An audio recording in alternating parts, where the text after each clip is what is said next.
دوستو، حضرت عمر رضی اللہ تعالی عنہ کی ادائیگی سے لے کر آخرت تک کے سفر کی کہانی۔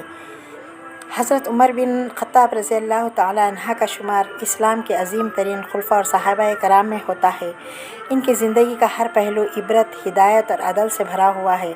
آئیے ان کی خلافت کی ادائیگی سے لے کر آخرت تک کی روانگی تک کے سفر کو ایک پراسرار انداز میں بیان کرتے ہیں۔ ابو بکر صدیق کی وفات کے بعد مسلمانوں نے حضرت عمر کو خلافت کے لیے چنا۔ حضرت ابو بکر نے اپنی زندگی کے آخری وقت میں مجلس شورا کے مشورے سے حضرت عمر کو خلیفہ مقرر کیا، کیونکہ وہ جانتے تھے کہ حضرت عمر میں وہ صفتیں موجود ہیں جو ایک عدل اور مضبوط حاکم کے لیے ضروری ہوتی ہیں۔ جب حضرت عمر کو خلافت سونپی گئی تو ان کی آنکھوں میں آنسو تھے۔ انہوں نے فرمایا، اے اللہ، مجھے اس منصب کے لیے بہتر بنانا اور مجھے اس کا بوجھ اٹھانے کی طاقت دینا، میں کمزور ہوں۔ حضرت عمر کی خلافت میں 10 سال سے زیادہ رہی اور اس دوران میں اسلامی ریاست کا دائرہ عراق، شام، مصر، ایران اور دیگر علاقوں تک پھیل گیا۔ لیکن ان سب سے بڑی کامیابی صرف فتوحات نہیں بلکہ عدل، انصاف، نظام حکومت، بیت المال کی درست تقسیم، عوامی فلاح اور تقویٰ پر مبنی حکومت تھی۔ وہ راتوں کو بھی بھیس بدل کر مدینے کی گلیوں میں پھرتے تاکہ جان سکے کہ کوئی بھوکا تو نہیں سو رہا، کوئی مظلوم تو فریاد نہیں کر رہا۔ ایک مرتبہ ایک ماں اپنے بچوں کو خالی ہانڈی میں پتھر ڈال کر بہلانے کی کوشش کر رہی تھی۔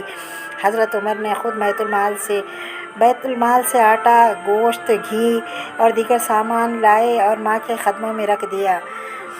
حضرت عمر ہر روز فجر کی نماز میں مسلمانوں کو نماز پڑھاتے۔ ایک دن 26 ذی الحجہ 23 ہجری کو جب وہ فجر کی نماز کی امامت کر رہے تھے، ایک مجوسی غلام ابو لولو فیروز نے خنجر سے ان پر کئی وار کیے۔ حضرت عمر زخمی ہو کر گر پڑے۔ جب انہیں بستر پر لٹایا گیا تو انہوں نے سب سے پہلے یہ پوچھا، کیا نماز مکمل ہو گئی؟ تو فرمایا کہ سب لوگوں نے ہاں۔ حضرت عمر نے فرمایا، جس کا نماز میں کوئی حصہ نہیں، اس کا دین میں بھی کوئی حصہ نہیں۔ حضرت عمر نے اپنے بیٹے عبداللہ کو بھیجا کہ عائشہ ام المومنین سے اجازت لیں کہ مجھے حضور صلی اللہ علیہ وسلم اور ابو بکر کے پہلو میں دفن کیا جائے۔ حضرت عائشہ نے رو کر اجازت دے دی۔ حضرت عمر نے فرمایا، جب میری روح نکل جائے تو دوبارہ اجازت لینا، شاید وہ اپنی زندگی میں مجھے اجازت دے رہی ہوں، لیکن مرنے کے بعد حضور کے پہلو میں جگہ دینا چاہیں یا نہ چاہیں یہ ان کا حق ہے۔ 3 دن بعد حضرت عمر کی روح پرواز کر گئی۔ ان کے انتقال پر پورا مدینہ غمزدہ تھا۔ حضرت علی نے فرمایا، عمر، تم نے اپنے بعد ہم سب کو غمزدہ چھوڑا، تمہارے بعد عدل کا چراغ بجھ گیا۔ ان کی نماز جنازہ حضرت صہیب رومی نے پڑھائی اور ان کو حضور صلی اللہ علیہ وسلم کے قدموں میں اور حضرت ابو بکر صدیق کے پہلو میں دفن کیا گیا۔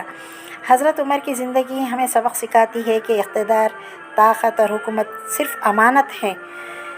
انہوں نے جو عدل کیا، وہ زہد اپنایا، جو عاجزی دکھائی، وہ قیامت تک آنے والے حکمرانوں کے لیے مشعل راہ ہے۔